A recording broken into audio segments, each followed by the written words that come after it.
আসসালামু আলাইকুম, কেমন আছেন সবাই? আশা করি ভালো আছেন। অনেকদিন আন্দোলনের পর আবারও ছাত্ররা সফল হইলো। ১৯৭১ সালের পর আবারও দেশ নতুন করে স্বাধীন হলো। যাই হোক, আলহামদুলিল্লাহ আমরা সবাই খুশি। এই স্বৈরাচারী খুনি শেখ হাসিনা থেকে, এই বুটচুর শেখ হাসিনা থেকে আমরা আমাদের দেশকে রক্ষা করতে পারলাম। তো এখন আমাদের করণীয় কি? কে হবে আমাদের নেতা? কে আমাদের দেশকে লিড দিবে? আমরা কাকে সিলেক্ট করব? আমরা যদি সঠিক সিদ্ধান্ত না নিতে পারি, পুনরায় আরেকটা শেখ হাসিনা গঠন হবে আমাদের দেশে। আরেকটা শেখ হাসিনা এভাবে রাজ করতে চাইবে। অতএব আমরা সবাই সঠিক সিদ্ধান্ত নিতে হবে। আমাদের দেশে বর্তমানে প্রয়োজন একজন ইসলাম শাসক, একজন সাহসী ইসলাম শাসক।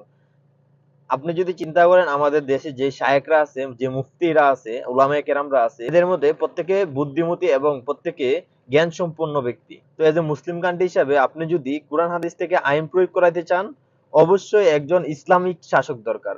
ইসলাম বুঝে, যে ইসলামটারে ভালোভাবে বুঝে, ইসলামটারে আপনি ভালোভাবে বুঝবেন না আমি ভালোভাবে বুঝবো, জেনারেল লাইন থেকে পড়াশোনা করছে তারা ভালোভাবে বুঝবে ইসলামটাকে, না একজন মাওলানা, একজন উলামায়ে কেরাম, একজন ইসলামিক নেতা ভালোভাবে বুঝবে?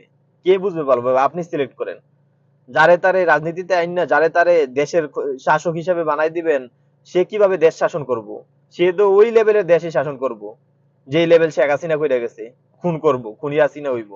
তো আপনি তো যারে তারে বসাইতে পারেন না ক্ষমতায়। ক্ষমতায় আপনি বসাইতে গেলে অবশ্যই আপনি একজন ইসলামের নেতা দরকার। একজন যে ইসলাম ভালোভাবে বুঝে, ইসলামটারে বুঝে, কোরআন হাদিস ও সুন্নাহ বুঝে, তাকে আপনি বসাইতে হবে। তাইলে কোরআন হাদিস থেকে আপনার আইন প্রয়োগ করব, কোরআন হাদিস থেকে বিচার আচার করব। ইসলামের বড় বড় নেতারাই দেশ শাসন করত।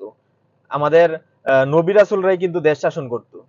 তো কারা করতো? যে গাঁজাখুর, মদখুর, মদ খায়, রুমের ভিতরে মদ রায়, তারা দেশ শাসন করতো? শেখ হাসিনার মতো ব্যক্তিরা দেশ শাসন করতো? লেডিসরা এসে দেশ শাসন করতো? না, ইসলামের নেতারা দেশ শাসন করতো। তো অবশ্যই সবাই একটু বুঝা একজন শাসক সিলেক্ট করতে হইব। যারে তারে আইনা বসাই দিলে আমাদের দেশ শাসন করতে পারবে না, পুনরায় আবার ওই আগের লেভেলে চলে যাবে দেশ। যাই হোক, আমি বেশি কিছু বলবো না। আমি একটা কথা বলতে চাই আপনাদের, আপনাদের মা বোনের ইজ্জত রক্ষার্থে হলেও আপনি একজন ইসলাম শাসক গঠন করার চেষ্টা করবেন আমাদের দেশে। আপনি একজন ইসলাম শাসক গঠন করার চেষ্টা করবেন অবশ্যই, কেননা আপনার মা বোনের ইজ্জতের একটা ব্যাপার স্যাপার আছে। এই আমাদের শেখ হাসিনা সরকার আমাদের মা বোনের ইজ্জতের দিক চিন্তা করে নাই একদম। আপনি দেখেন, এই লাস্ট 15 বছরে কত পরিমাণে র্যাব দর্শন হয়েছে, নারীরা কত পরিমাণে অপদস্থ হয়েছে।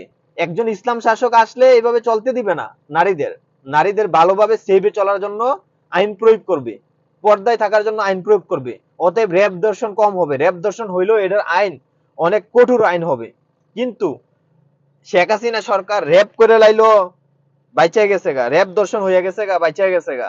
আইনও প্রয়োগ করে নাই, সমান অধিকার দিয়া রাইখা আপনার মনে করেন মেয়েদের ল্যাংড়া অবস্থায় রোডে হাঁটাইছে। ঢাকা শহরে গেলে ইউরোপের মতো দেখছে অবস্থা। এরকম অবস্থা দেশের কইরা, তারপরে মেয়েরা যেভাবে চলছে, ছেলেরা নিয়ে র্যাব দর্শন করছে। তারপরে আপনি মনে করেন যে দেশটা এইভাবে কি ধীরে ধীরে ধীরে ধীরে ইউরোপ হয়ে গেছিল। আপনি সিলেক্ট করেন কাকে সিলেক্ট করবেন। আপনি অবশ্যই ভাইবা চিন্তা ইসলামিক একজন শাসক সিলেক্ট করবেন। আশা করি সবাই বুঝতে পারছেন। আসসালামু আলাইকুম।